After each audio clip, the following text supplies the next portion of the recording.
You know that moment on a first date when the conversation flatlines and you suddenly turn into a detective. So where'd you grow up?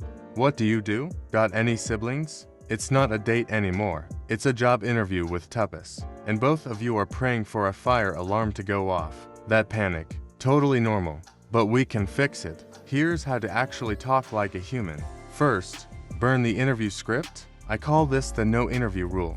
Every basic question can be a tiny story. Don't ask what do you do? Instead, open with your own 2-second tale. I had a meeting today that felt like a badly written sitcom. What's your workplace chaos level normally like? See the difference? You just handed them a scene, not an interrogation light. They'll naturally volley back with a story of their own. You're co-creating a vibe, not taking a deposition. Second, use the onion technique. You start at the surface, then peel gently. Outer layer. How do you know the host? Or, what's the last random rabbit hole you fell into on YouTube? That's safe. Middle layer.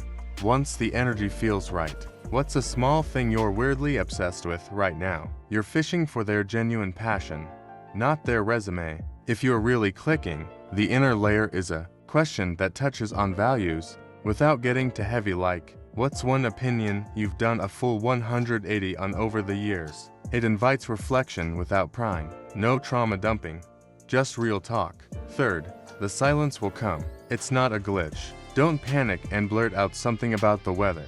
Instead, name it with a smirk. Alright, we just hit the quiet part.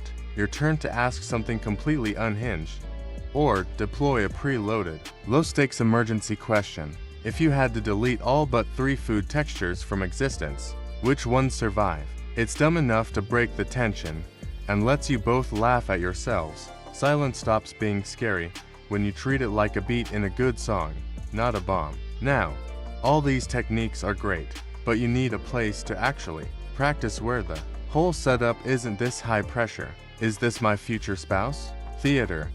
I've been messing around with a dating site that actually leans into this kind of authentic, low-stakes conversation style. It's built so you can just jump into these real talks without the weird small talk barrier. If you want a sandbox to test this stuff and maybe actually enjoy dating again, I dropped a link in the description. Check it out. No pressure. But here's the wild part. There is one question, just one, that can evaporate all that momentum you built. And 90% of people ask it without even realizing. I'm not gonna drop it here, that's the whole next video. Part 2 drops in a few days where I'll break down exactly what it is and what to say instead. Tap like if you'd rather your date not feel like a parole hearing. And hit subscribe so you don't miss the fix. I'll see you in the next one.